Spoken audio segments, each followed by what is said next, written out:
Hello dear student, myself Kanchan Vishramji Kumbalkar, Assistant Professor, Sri Shivaji College of Arts, Commerce and Science, Akola.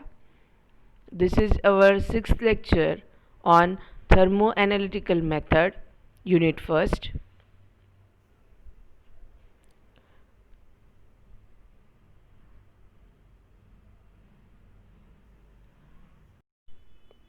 The highlighted topics are already covered in previous lecture.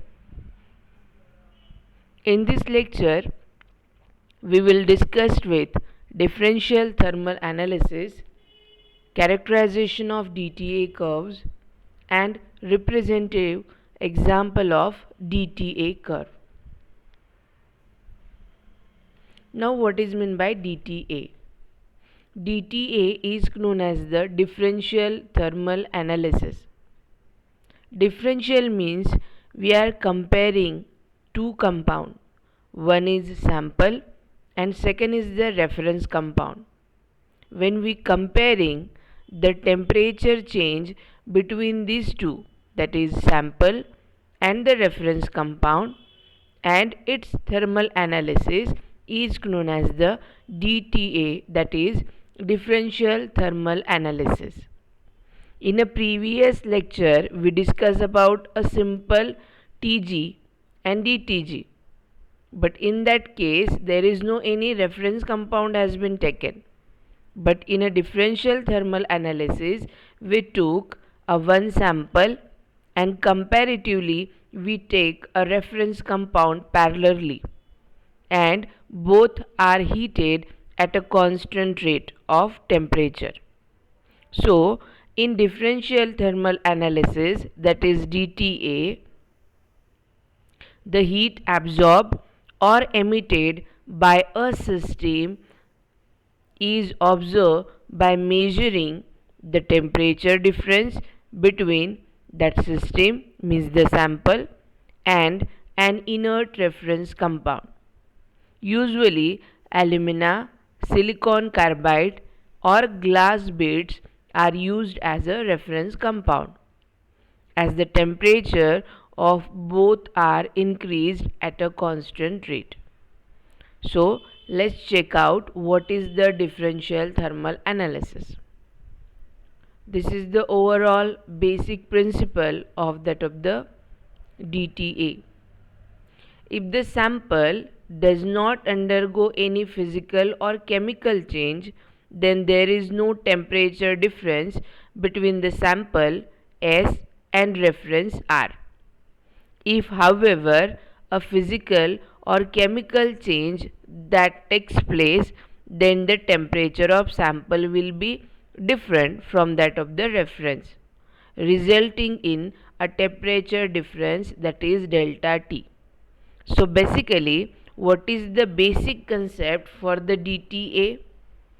We are supplying the same amount of temperature to the sample as well as the reference compound.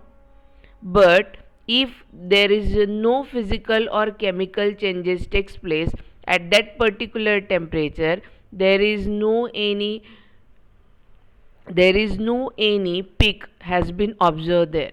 It gives a simple line parallel to the x-axis. But if the compound either absorb a heat or release a heat, either absorb a heat or either absorb heat or exhale heat, in that case we can say that the temperature of the sample may get differ from that of the reference compound. For example, and the difference between the sample temperature and reference temperature is counted as a delta T. Delta T is nothing but a difference between the temperature of sample and reference compound. Basically, what is the principle? Again, I tell you that when we are supplying the same amount of heat parallelly to the sample as well as reference compound at a particular temperature, if the sample get converted into physically or chemically. If there is a undergo any physical or chemical change, then there should be either there is a absorption of heat takes place or emission of heat takes place. Either there is absorption or emission of heat takes place if there is a physical or chemical changes occurred. If there is no, then the sample and reference temperature remain constant, same. But if the sample absorb heat, then the temperature of the reference will be higher than the sample. For example, we are providing 20 degrees Celsius to the sample as well as the reference. Now, sample absorb 5 degrees Celsius temperature. Then what is the total amount of temperature shown? That is only 15 degrees Celsius.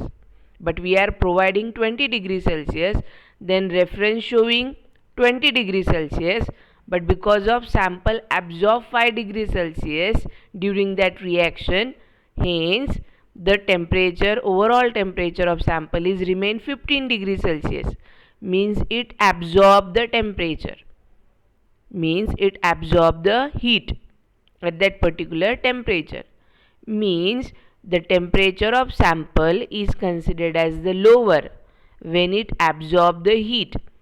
Hence, the delta T is considered as that of the negative, because the delta T, it is nothing but the difference between the temperature of the sample and temperature of that of the reference compound. Similarly, when there is a heat emission takes place, when on the other hand, if sample emits heat, the temperature of sample will be higher. Now again the same example. If we are giving a 20 degrees Celsius and now sample reference doesn't show any temperature absorption, heat absorption, there is no any heat absorption to the reference compound, not emission of heat, but sample do it during the reaction by means of physical and chemical changes.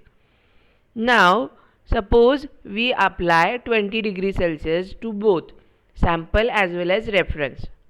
Now in this case, sample emit the heat during the reaction, sample emit the heat. We supply 20 degrees Celsius, suppose there is a 5 degrees Celsius emission takes place, means the overall temperature of sample now become 25 degrees Celsius, but we supply only 20, means the reference temperature is 20 and sample, because of sample emit 5 degrees Celsius excess, then the temperature of sample is 25, means when the heat is emitted, at that stage the temperature of that of the sample is higher as compared to reference one. At that stage the delta T is considered as the positive. So delta T is considered as a positive. So in a simple way, there are only two concepts. If there is a endothermic reaction occurred, then there is a negative delta T observed, means the temperature of sample is lower, and if there is a exothermic reaction is occurred, means emission of heat takes place, at that stage delta T is positive and the sample temperature is higher. Now let's check out the DTA curve. This is the specific typical DTA curve. Now what we put in a DTA, what we put on x-axis and y-axis. On a x-axis we put a temperature, and on y-axis we put a difference in temperature of a sample and reference compound. What is delta T? Delta T, it is nothing but a TS, that is temperature of sample, minus temperature of reference compound, that is TR. Now here are two peaks has been observed here. This is because in this region the delta T is positive. So this is known as the exotherm. What happened? Why this is occurred? Because of the heat has been emitted during the reaction at a particular temperature. That's why this peak has been observed. And this peak, negative peak, is because of the endothermic condition, means at a particular temperature the reaction occurred during which the sample absorb the energy heat. Then this is known as the endothermic curve, and this is known as the exothermic curve. Or positive peak is considered as the exothermic and the negative is considered as the endothermic. At this point and this line indicate that there is no any change, means there is no any change physically or chemically, there is no any difference between the sample and temperature. There is no any physical or chemical reactions has been occurred in sample. There is no any difference between the temperature of sample as well as the reference compound. But in these two peaks there is a difference, means either there is a chemical change occurred or there is a physical change occurred, due to which there is a emission of heat and absorption of heat takes place, and there is a peak has been observed. This is the characteristics of DTA curve. Means in a DTA curve, differential thermal analysis curve, we put delta T versus temperature, delta T on a y-axis and x-axis there is a temperature has been putting. So there are two different types of peak can be observed. Now the maxima and minima such as those appear in previous figure are termed as a peaks. Those appear above 0 on the ordinate scale are the because of exothermic condition processes, and below 0 is considered as the endothermic processes. These heat changes may be the result of physical or chemical phenomena. Let's check out what are these. First, physical processes such as crystalline rearrangement, solid phase transition, fusion, evaporation, sublimation and dehydration give rise to endotherm. Means crystalline rearrangement, solid phase transition, fusion, evaporation, sublimation and dehydration. If any reaction gives such type of in any reaction like this, if any chemical give at a particular temperature out of this reaction, any reaction, then that gives a endotherm. Means at that stage the peak is below 0. means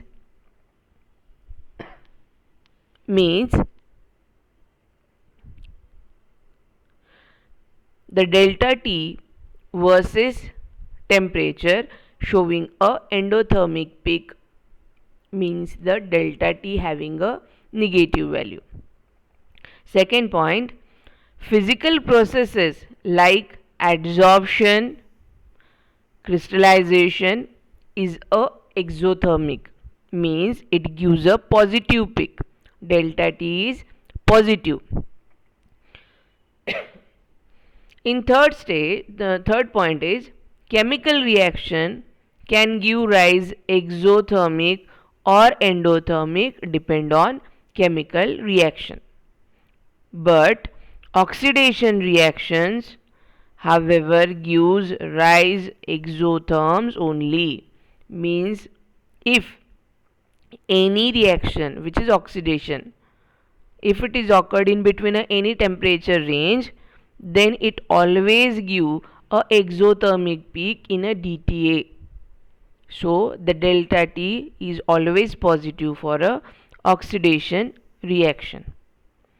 Fourth point, among endotherm, sharp endotherms are indicative of crystalline rearrangements, fusion, and or solid state transition, and broader endotherm usually results from dehydration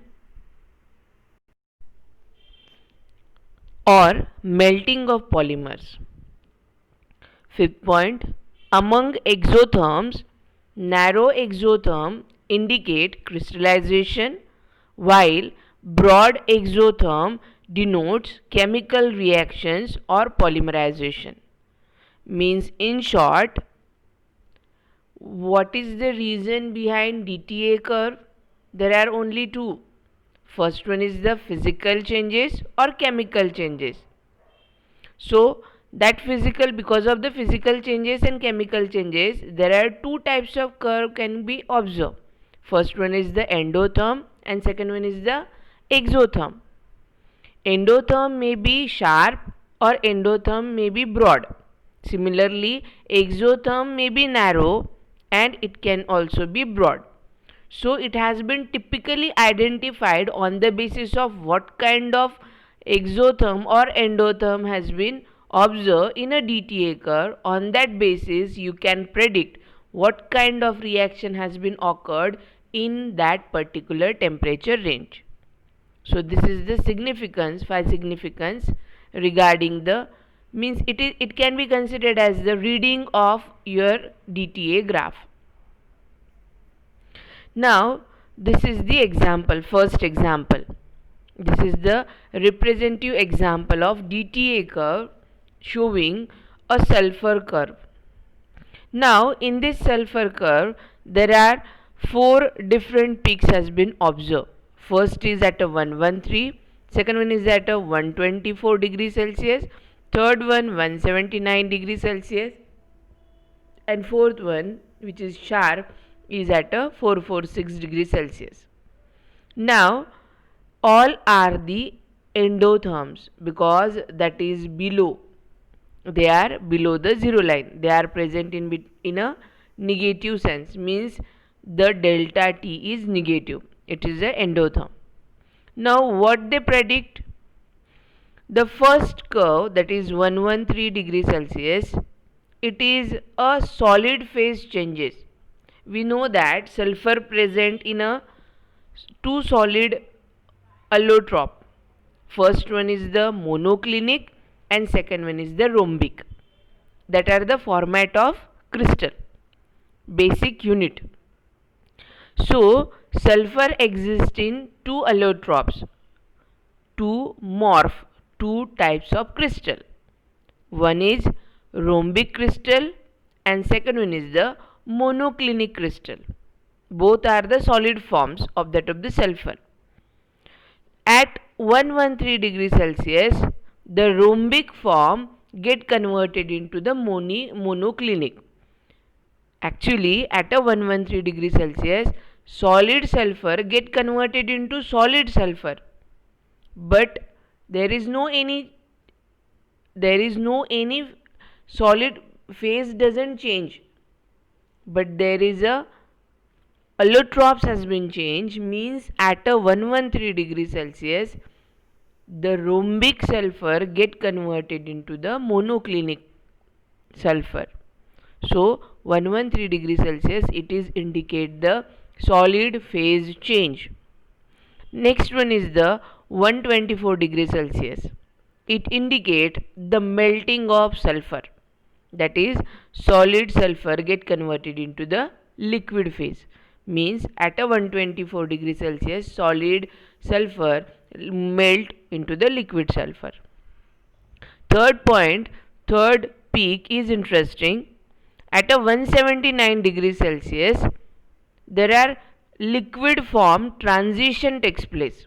There are various, basically at least 3 forms of liquid exist for a sulfur. The transition between these 3 forms of liquid takes place at a temperature of 179 degrees Celsius. And finally, At a 446 degrees Celsius, this temperature indicate that there is a change, that is boiling of sulfur takes place, that is liquid state get converted into the gaseous state. Means overall, this overall DTA curve, what it indicate? There is no any chemical reaction takes place here. There is a simple sulfur. Here is the sulfur, but it is present in a 4 different format. First one is the rhombic solid, second one is the monoclinic solid, next one is the liquid, and next one is the gaseous phase. Means there is a transformation, means here is the physical changes takes place. And we know that in a DTA we discuss about the changes in a physical or chemical. It gives a accurate graph for that of the DTA of delta T against temperature. So this is the overall example for that of the sulfur. This is the explanation of that of the sulfur, that is DTA curve has 4 endotherm at 113 degrees Celsius, 124, 179 and 446. The endotherm at 113 degrees Celsius correspond to the solid phase change from rhombic to monoclinic form.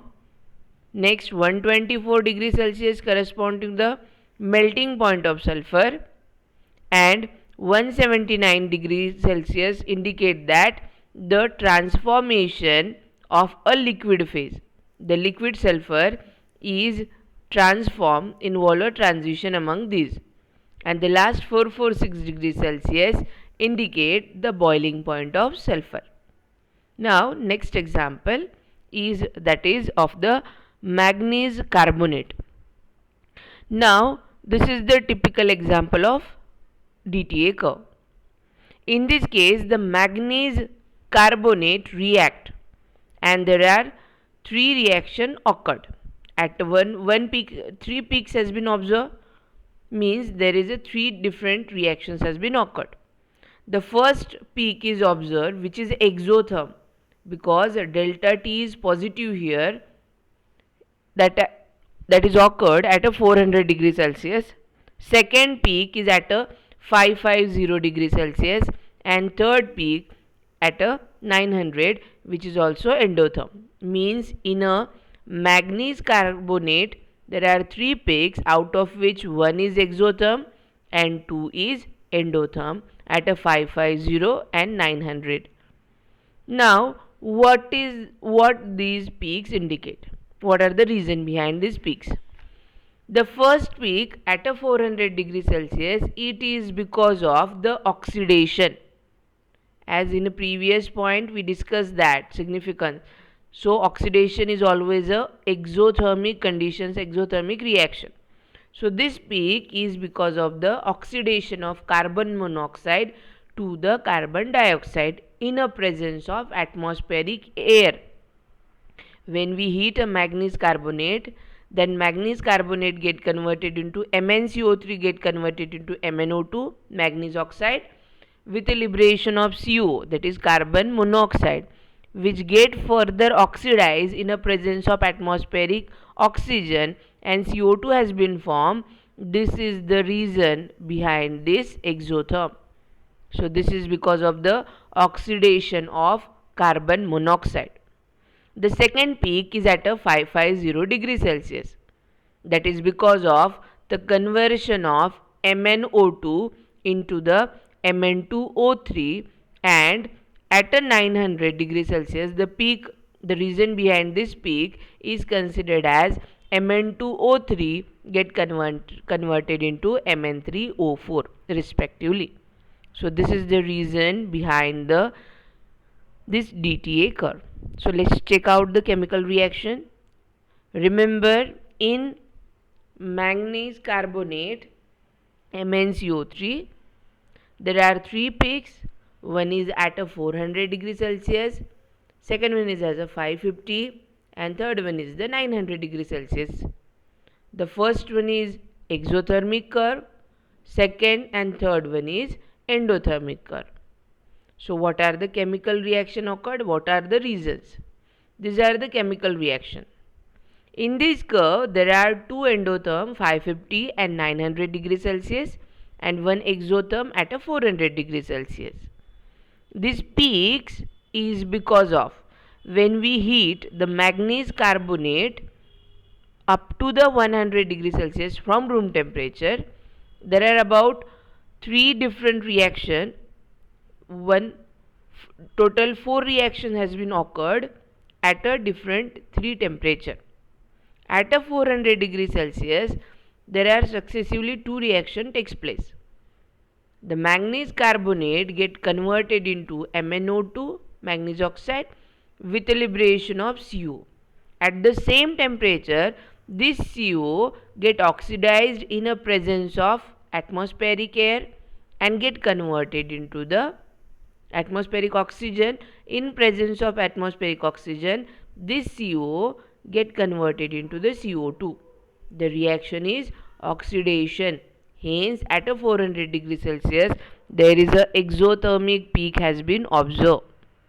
But in a second one, in second and third reaction at a 550 degrees Celsius and 900 degrees Celsius, the endothermic peak has been observed. It is because of conversion of MnO2 into Mn2O3 and Mn2O3 into Mn3O4 respectively. So this is the overall theory behind the DTA curve of MnCO3. This is the overall explanation. So this is all about in this lecture. In the next lecture, we will start with instrumentation for DTA and the factor affecting DTA curve. So up to that, take care, stay safe, and thank you very much.